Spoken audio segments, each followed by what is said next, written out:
नमस्कार मित्रों। अब उम्र का पतझड़ आ गया है और वैसे भी शरद ऋतु खत्म हो रही है तो पतझड़ शुरू होगा प्रकृति में भी। तो आइए एक कविता आपस में मिलकर साझा करते हैं। फॉल सीज़न, जिसे हम पतझड़ कहते हैं, ये बाहर फॉल सीज़न कहलाता है, आप सभी जानते हैं। और कितना खूबसूरत होता है, जिसने देखा है इस सुंदरता का अनुभव केवल वही कर सकता है। तो उम्र के इस पतझड़ को मैंने भी नाम दिया है फॉल सीज़न। तो दोस्तों, कभी कभी मुझे लगता है, जी हाँ, कभी कभी मुझे लगता है मैं जिंदगी के बरगद की एक तन्हा जड़ हूँ। कभी कभी मुझे लगता है कि मैं जिंदगी के पेड़ की एक तन्हा जड़ हूँ, गहरी, मजबूत, पुष्ट। हरियाई थी बहुत, बरसों लहराई लगातार, फली फूली, दिए फल फूल जितना भी संभव था।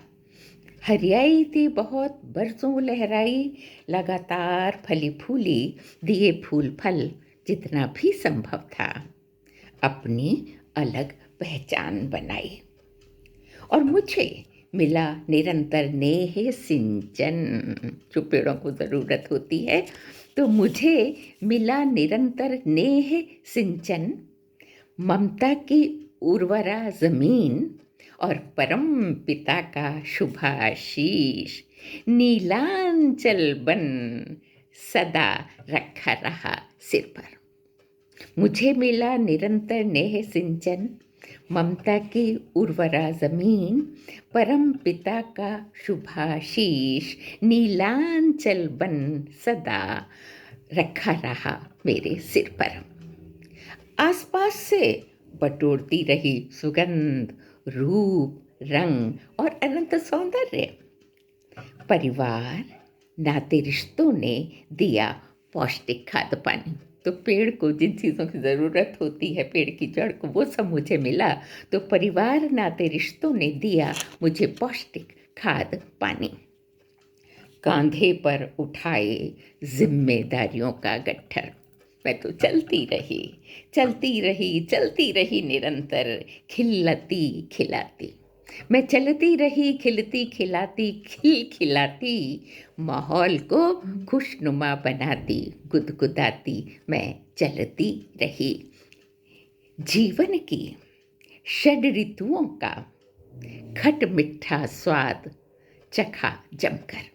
जीवन में सभी भाव और अवसर आए, अच्छे बुरे।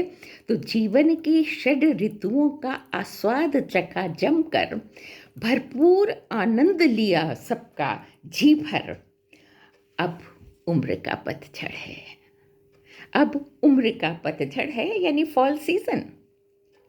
हरियाली, फूल, फल सब विदा हुए, पर झड़ते पत्तों के लाल, पीले, नारंगी रंगों वाला ये फॉल सीजन। जी हाँ, हरियाली, फल, फूल सब विदा हुए, पर झड़ते पत्तों के लाल, पीले, नारंगी रंगों वाला ये फॉल सीजन वसंत के फूलों से किसी तरह कम नहीं, वसंत के फूलों से ज़रा भी कम नहीं। शायद इसे ही कहते हैं सौभाग्य, शायद इसे ही कहते हैं सौभाग्य। और शेष है जीवन, सबके बाद भी शेष है जीवन।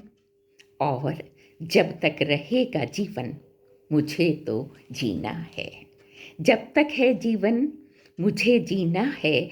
आत्म में डूबकर जीने का तरीका, ढंग बदला है।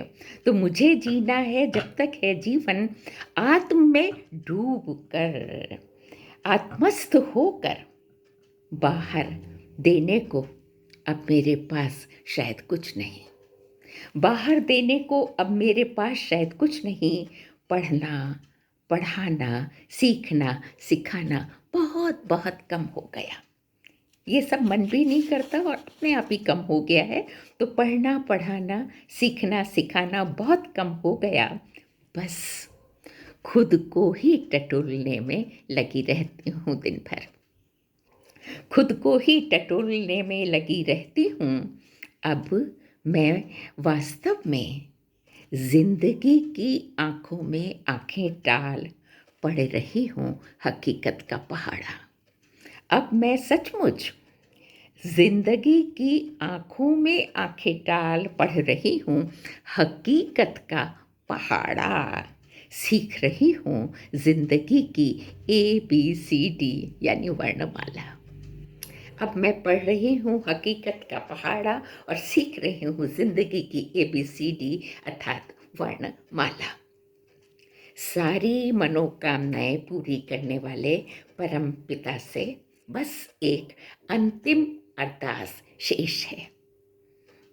एक अंतिम अरदास अभी भी शेष है कि चलते फिरते जीर्ण शरीर के साथ निःशेष हो जाऊं। चलते फिरते जीर्ण शरीर के साथ निःशेष हो जाऊं। बेहद अपनों के लिए कष्ट का कारण न बनूं। मेरी वजह से परिवार के लोगों को कष्ट नहीं होना चाहिए जो मुझे बहुत प्यार करते हैं। तो बेहद अपनों के लिए कष्ट का कारण न बनूं। और दोस्तों, मिट्टी थी मिट्टी हूँ, मिट्टी थी मिट्टी हूँ, मिट्टी में समा जाऊं, आकाश हो जाऊं। मिट्टी थी मिट्टी हूँ, मिट्टी में समा जाऊं, आकाश हो जाऊं। पवन हिंडोले में बैठ भूमा तक पहुँच जाऊं। पवन हिंडोले में बैठ भूमा तक पहुँच जाऊं, आकाश हो जाऊं, आकाश हो जाऊं।